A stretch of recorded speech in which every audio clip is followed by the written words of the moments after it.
So you probably saw, as reported from multiple outlets, that Raheem Mostert has officially requested a trade from the San Francisco 49ers. Now, why does he want to trade? It's very simple. He's underpaid in his own eyes, only making $6 million over the next 2 seasons. He's looking at his own roster and sees Tevin Coleman, the number 2 running back, making almost $5 million a year, almost double, essentially, what Mostert is making. And so Mostert walks in and says, hey, guys, I want a little bit more money. And then, of course, the 49ers not going to do that. And so he went ahead and requested a trade overall. Now, the question is really going to be, who is going to want to go ahead and trade for Raheem Mostert? What team out there this late in the offseason, because training camp a couple of weeks away, are actually going to go ahead and do that? We'll break that down for you guys in just 1 second. This all started because Mostert's agent, Brett Tessler, put out a tweet, which is kind of funny that Twitter is the way we go ahead and break these things down overall. But he said this just a couple of, yesterday, quote, after months of unproductive talks with the 49ers about fairly adjusting Raheem Mostert's contract, which paid him for special teams,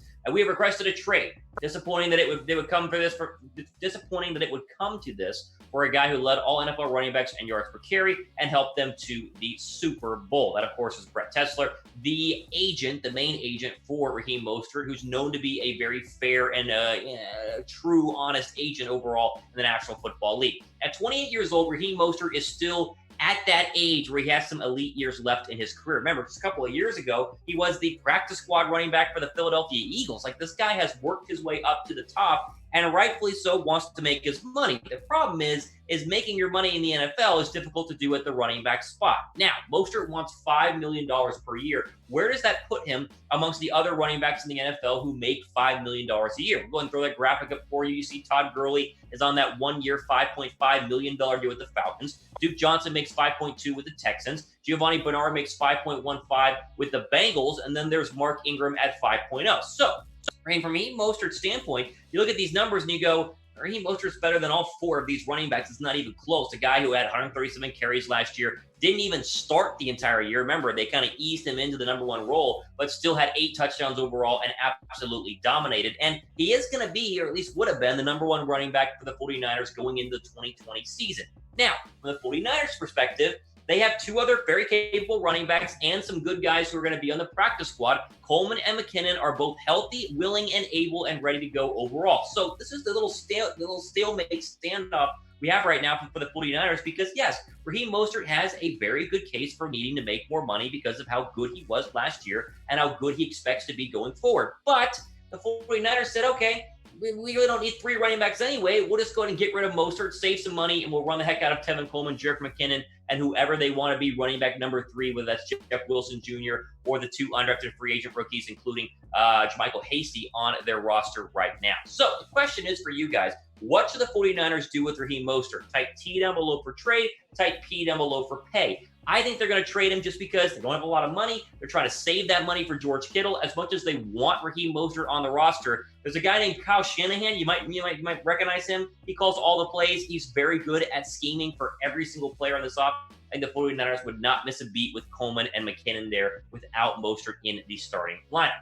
Now, before we keep going, the Stronger Together campaign is still going on right now at chatsports.com/sfstrong, but there's an even better discount in terms of the overall t-shirts you're seeing on your screen right now. $13.99 are as cheap as some of these t-shirts are. They come in the gray, they come in the white you see right there. There are hoodies, there are men's, there are women's. All proceeds go to coronavirus relief funds. It's a fantastic overall purchase in my opinion because winter's coming, so you go ahead and pick up the hoodie you see right there. All of them, majority of them are 30% off right now. chatsports.com/sfstrong. Go ahead and pick your guys' t-shirt up as soon as you want. The links will be all down below in the description box. Now, moving on, I mentioned obviously that there is some news recently you guys are going to want to hear about, and that is George Kittle. Now, we always talk about George Kittle, right? Are you tired of talking about George Kittle? You aren't? Well, that's good because there's new news. Apparently, George Kittle, as early as this week, has said he is not going to hold out if he is not offered an extension by the start of training camp. He spoke to NBC Sports Bay Area, and they straight up asked him,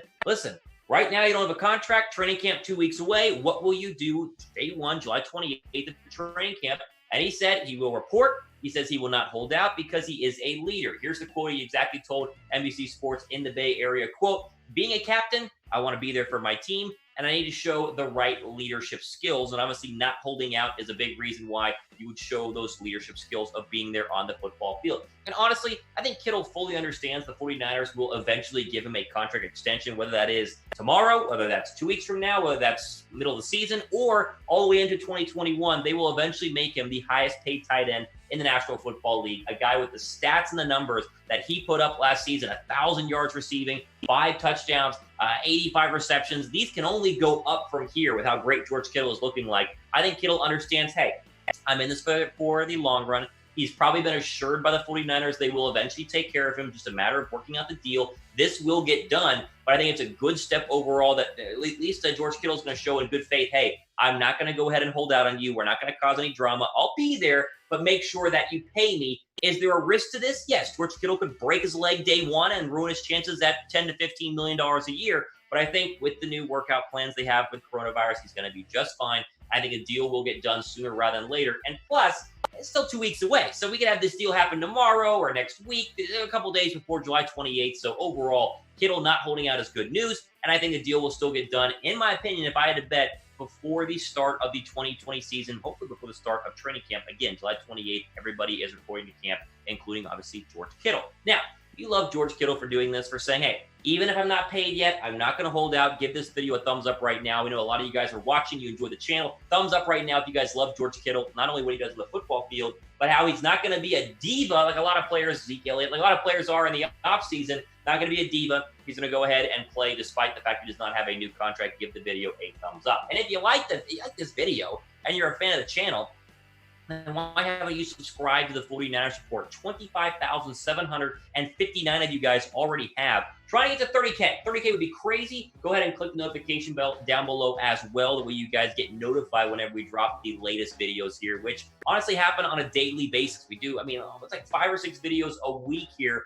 on the 49ers Report. As the national media barely looks at the 49ers, we cover it all day long here, so go ahead and subscribe to this channel overall. Final bit of news, and this is interesting. It doesn't just impact the 49ers, but everybody. Looks like reduced capacity at Levi Stadium is going to basically be guaranteed for the 2020 season. So the 49ers released info to their season ticket holders regarding the 2020 season. They basically said to expect reduced capacity for the upcoming year. And they also said that season ticket holders could defer their payments and even defer their tickets to 2021 without losing their seats. Now, if you're watching this, you might not be a season ticket holder. I'm not a season ticket holder. Those are very expensive, but it still matters to the average fan who might want to go to 1 or 2 home 49er games in 2020. If they reduce capacity, and like the Baltimore Ravens already said, they're going to go from 78,000 at M&T Bank Stadium up there in Baltimore all the way down to 14,000. A lot of other NFL teams, including the 49ers, do the same thing. 14,000 means that's going to be a very hot ticket, a very expensive ticket, and a hard ticket to get overall. So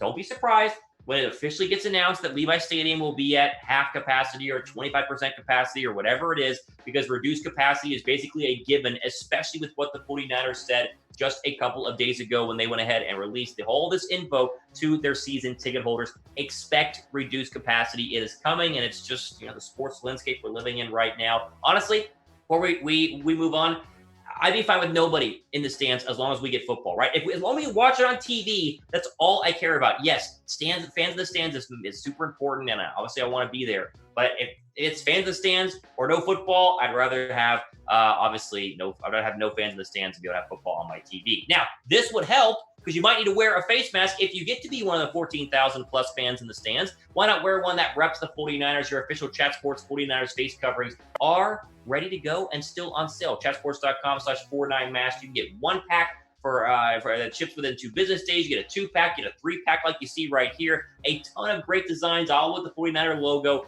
especially if you're going to those 49er games or even just going out and about and want to rep the 49ers. Chatsports.com/49mask. They come in 1-packs, 2-packs, 3-packs, and up to 4-packs, which you see on your screen right now. Link is down below in the description box. And right now, you get this one right over here, I should say, and it will ship within 2 business days, so you'll be able to get it sooner rather than later. Now, here is the official 49ers statement to season ticket holders. Quote, They, of course, received exclusive access to potential single-game tickets on sale opportunities for the 2020 season, with those members electing the rollover option receiving preferred access. With ticket demands expected to exceed any availability in 2020, ticket availability is not guaranteed for any member this season. So essentially, you will still get a chance as a season ticket holder to go ahead and get a ticket, but it's not guaranteed again because it will be limited. It will have reduced capacity. So the average Joe fan who wants to go to one 49er game a year, it's pretty difficult and interesting to see how they mitigate letting people go ahead and get access to the limited number of tickets. Now,